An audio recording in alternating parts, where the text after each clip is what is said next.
Straight from the heart మాట్లాడతారు. మా producer Vamsi గారిని మాట్లాడవలసిందిగా రిక్వెస్ట్ చేస్తాను. వంశీ గారు, మీకు అర్థమవుతుందా ఫాలోయింగ్ ఎట్లా ఉందో? మీకు ఒక సెపరేట్ ఫ్యాన్ బేస్ క్రియేట్ చేసుకున్నారు. మీరు ఈ అరుపులకి ఎక్సైట్ అయ్యి ఒకసారి మాట్లాడితే ఏమైంది చూశారు కదా. ఏమైంది, అంతా మంచిగా జరుగుతుంది. ఈ స్పీచ్లు అచ్చరాలేదు మేడం, వద్దు. సరే, మీకు మా రవితేజ గారి సినిమాల్లో, ఈ 75 సినిమాల్లో మీకు ఇష్టమైన సినిమా ఏది? నాకు రవితేజ గారి సినిమాల్లో వెంకీ బాగా ఇష్టం. వెంకీ, అందుకే వెంకీ అట్లూరి గారు కంటిన్యూ అవుతూ ఉన్నారు, మనకి అర్థమైంది. ఓకే, అండ్ ఈ సినిమాలో మంచి కామెడీ ఉంటుందా?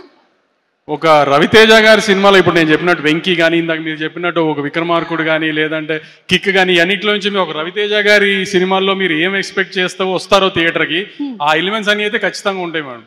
ఓకే, అంటే కంప్లీట్ మనకి సూపర్ ఫైట్స్, డాన్సులు, మీరు చెప్పిన ఎలిమెంట్స్ అన్నీ ఉంటాయి. ఇప్పుడు నేను సూపర్ బంపర్ ఏదో అన్నాను అనుకోండి, మళ్ళీ రేపు వేసుకుంటారు. ఎందుకు ఏం చెప్పండి, వాళ్ళు థియేటర్లో చూసి బాగుంది అని వాళ్ళే మెసేజ్ చేస్తే బాగుంటుంది కదా. ఈసారి నేనేమన్నా అని తర్వాత వాళ్ళని తిట్టి ఇవన్నీ ఎందుకు, థియేటర్లో చూసి వాళ్ళే చెప్తారులేండి. ఈసారి కొంచెం పాజిటివ్గానే చెప్తారని నాకు నమ్మకంగా ఉంది గట్టిగా. అందుకే నేనేం మాట్లాడలా, వాళ్ళ దగ్గరే విందామని. ఈసారి మీ బదులు నేను చెప్తున్నాను, ఈ సినిమాలో కామెడీ ఉంది, ఫుల్ ఎంటర్టైన్మెంట్ ఉంది, కావాల్సినంత మాస్ ఉంది, డాన్స్ ఉంది, ఫైట్లు ఉన్నాయి. 31 అక్టోబర్ థియేటర్లో ఉంది సినిమా, చూసేద్దాం మాస్ జాతర. దానికి మాత్రం సుమా గారి ఇన్స్టాగ్రామ్ హ్యాండిల్ వాడుకొని తిట్టాలంటే మాత్రం మీరు తిట్టాల్సిన అవసరం రాదండి, నాకు తెలుసు. తిట్టాల్సిన అవసరం రాదని అనుకుంటున్నాను డెఫినెట్ గా. కానీ మరీ ధైర్యంగా చెప్తే మళ్ళీ ఏం తిడతారని కూడా చెప్పలేకపోతున్నాను. కాబట్టి కానీ ఒక రవితేజ గారి సినిమా నుంచి ఏం ఎక్స్పెక్ట్ చేస్తారో ఒక ట్రైలర్లో చూపించాం. ట్రైలర్ బాగా నచ్చింది మీ అందరికీ.